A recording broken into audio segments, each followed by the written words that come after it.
दोस्तों, ज़िंदगी में कभी किसी से वो वादा कभी मत करें जो पूरा नहीं कर सकते हो। या बाज़ औक़ात हम अपनी रूटीन ज़िंदगी में आते-जाते किसी बंदे से कोई ऐसी बात कर जाते हैं जो बाद में हम भूल जाते हैं या हम कर नहीं सकते। लेकिन उस बंदे की ज़िंदगी पे आपके किए हुए वादे का, आपके मुँह से निकली हुई बात का इतना गहरा असर हो सकता है, ये आप सोच भी नहीं सकते। इसी टॉपिक को मद्देनज़र रखते हुए आज की कहानी मैंने कवर की है। उम्मीद करता हूँ ये स्टोरी सुनने के बाद अगर आप अपनी ज़िंदगी में कुछ इस तरह के मामलात करते हैं तो उससे ज़रूर गुरेज़ करेंगे।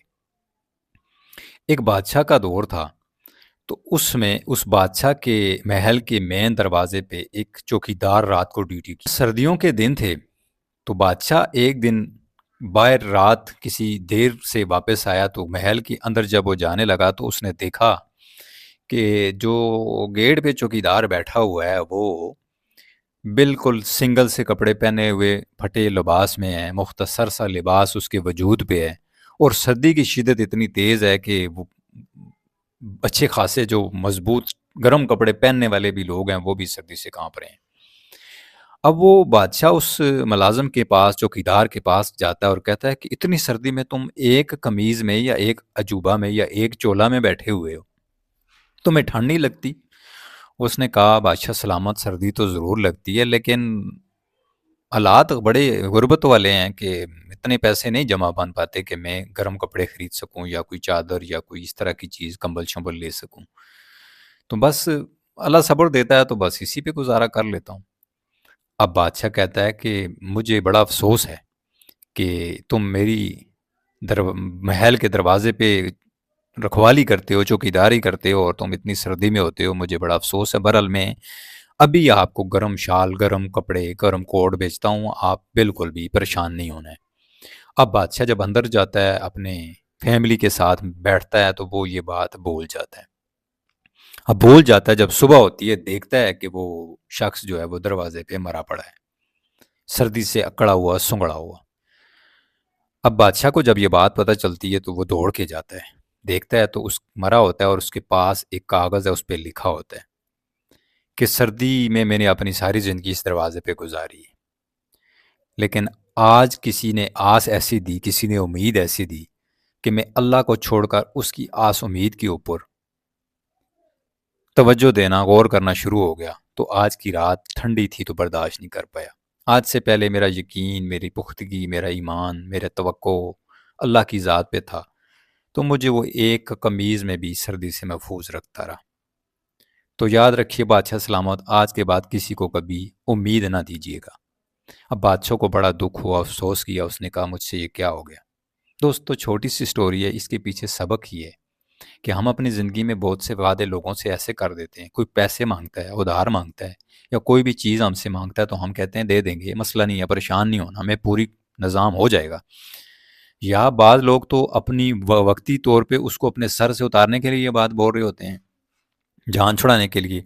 या बाज़ लोग वादा तो कर लेते हैं, बाद में उनको निभाने की आदत नहीं होती या निभाना ज़रूरी नहीं समझते या भूल जाते हैं, कुछ भी होता है। लेकिन जिसके साथ आप वादा कर रहे हैं या जिसको देने का आप वादा कर रहे हैं या कोई भी काम करने का आप वादा कर रहे हैं, तो सोचें कि हो सकता है कि आपके वक्त पे उसके काम ना आना उसकी या उसके किसी प्यारे की जान भी ले सकता है। याद रखें, जो काम आप नहीं कर सकते या नहीं करना चाहते उसी वक्त इनकार कर दें। बेशक आपका इनकार उसको बुरा लगेगा, उसको तकलीफ देगा, लेकिन उम्मीद नहीं देगा। उसका यकीन आप पे नहीं पुख्ता होगा। वो आपको छोड़कर अगला कोई रद्द अमल करेगा। लेकिन जब आप उसको आस उम्मीद देंगे और वो बंदा ये समझेगा इस बंदे ने मेरे साथ आस उम्मीद लगाई है तो ये मेरा काम कर देगा, तो वो किसी और तरफ कोशिश नहीं करेगा और आपकी आस उम्मीद में वो ख़राब हो सकता है। उसके बहुत बड़ा नुकसान हो सकता है, उसकी जान या उसके किसी अपने की जान जा सकती है। उसकी किसी ज़रूरत जो आप के से जो मांग रहा है वो ना पूरी होने की वजह से उसका बहुत बड़ा नुकसान हो सकता है। तो इसलिए ज़िंदगी में कभी भी किसी से वो कमिटमेंट ना करें जो पूरी ना कर सकें, चाहे वो किसी भी लिहाज से हो, रिश्तों के दरमियान हो, कारोबार के दरमियान हो, कुछ भी हो। तो कभी भी वो कमिटमेंट ना करें जो आप पूरी नहीं कर सकते। दूसरी बात, जब आपसे कोई भीख मांग रहा हो या अल्लाह के नाम पर मांग रहा हो या आपसे मदद मांग रहा हो, तो अगर आप उसको दे नहीं सकते ना, तो उसको कभी भी बुरा भला मत कहें। क्यों? कि अल्लाह रब्बुल इज़्ज़त फरमा रहे हैं कि है इंसान, अगर तुम्हारे पास कोई कुछ मांगने के लिए आया है تو یہ طے کرنے والا میں ہوں. یہ میں نے وقت لایا اس کی زندگی میں اور تمہاری زندگی میں کہ تم بیٹھے ہو اور وہ تمہارے پاس مانگنے آ رہا ہے. وہ تو ایسے بھی سکتا تھا کہ وہ بیٹھا ہوتا اور تم اس کے پاس مانگنے جاتے. اگر تم اس کو کچھ نہیں دے سکتے تو مسکرا کر اس سے کہہ دو کہ معذرت، میرے پاس مدد کرنے کے لیے تمہیں دینے کے لیے کچھ نہیں ہے. اللہ تمہارا بھلا کرے، اللہ تمہاری مدد کرے. بے شک وہ حقدار ہے یا نہیں حقدار ہے. اے انسان، یہ تو کبھی نہیں طے کر سکتا کہ کون حقدار ہے اور کون نہیں حقدار ہے. اے انسان، میں نے تمہیں زندگی میں بہت سی ایسی چیزیں دے رکھی ہیں جن کا تو حقدار نہیں ہے، لیکن پھر بھی میں نے تمہیں دے رکھی ہوئی ہیں. تو یہ بات 100 کیا 1000% سچ ہے میرے دوستو. میں اور آپ اپنی زندگی کے اوپر نگاہ ڈالیں، دوڑیں، سوچیں تو ہمیں اللہ رب العزت نے اپنی زندگی میں بہت سی ایسی چیزیں دے رکھی ہوئی ہیں کہ جو ہم ان کا حق ہی نہیں رکھتے. ہم اس قابل ہی نہیں ہیں کہ اللہ وہ ہمیں دیتا، لیکن اللہ کی یہ مہربانی ہے، اللہ کی رحمت ہے، برکت ہے. وہ رحمان ہے، وہ رحیم ہے، وہ کریم ہے کہ اس نے دے رکھی ہوئی ہیں. اور ہم یہ کون ہوتے ہیں طے کرنے والے کہ ہم یہ طے کریں کہ یہ جو بندہ مانگنے آیا ہے یہ اس کا حقدار ہی نہیں ہے؟ کیونکہ ہم غیب العلم تو نہیں رکھتے. غیب العلم صرف اللہ ہے. اللہ نے کہا میرے علاوہ میرے فرشتے بھی نہیں ہیں. ہاں، تھوڑا بہت علم میں نے جس کو دے رکھا ہے وہ میری مرضی ہے، باقی غیب العلم میں نہیں ہوں. کچھ نشانیاں دے رکھی ہیں انہوں نے انبیاؤں کو بھی، نبیوں کو بھی، رسولوں کو بھی، کچھ چیزوں کی. غیب العلم صرف اللہ ہے. ہم یہ کیسے کہہ لیتے ہیں کہ یہ بندہ جو سامنے آیا ہے یہ حقدار ہی نہیں ہے؟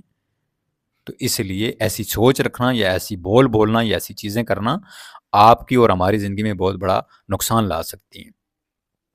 کبھی بھی کسی سے وہ وعدہ نہ کریں، خاص کر کے کوئی بندہ اگر آپ سے قرض مانگ رہا ہے، ادھار مانگ رہا ہے، کوئی چیز مانگ رہا ہے اور اگر آپ اس کو دے نہیں سکتے یا آپ کی نیت دینے کی نیت، اس کے ساتھ کبھی بھی وعدہ مت کریں. ہو سکتا ہے کہ آپ کا وعدہ خلاف ہونا اس کی یا اس کے کسی پیارے کی جان لے لے. اور دوسرا، کوئی بھی آپ کے دروازے پہ، آپ کی دکان پہ، راستے چلتے اٹھتے پھیرتے آپ کے سامنے آ جائے اور آپ سے کہے کہ اللہ کے نام کا دے دو، تو نہیں دے سکتے تو اس سے کہو کہ اللہ تمہاری مدد کرے، میرے پاس تمہیں دینے کے لیے کچھ نہیں ہے. یہ مت کہو کہ تم حق ہی نہیں رکھتے، تم پیشہ وار ہو. یہ ہم نہیں طے کر سکتے ہیں. پیشہ وار کا مطلب ہی نہیں پتہ ہے میرے دوستو آپ کو اور مجھے. پیشہ وار کا مطلب کیا ہے یہ نہ آپ جانتے ہیں نہ میں جانتا ہوں. میں جانتا ہوں الحمدللہ. نیکسٹ ویڈیو اسی ٹاپک پہ بناؤں گا کہ پیشہ وار کا مطلب کیا ہے. اپنا بہت سا خیال رکھیے گا. چینل پہ نیا سبسکرائب کریں. اللہ حافظ. السلام علیکم ورحمۃ اللہ وبرکاتہ.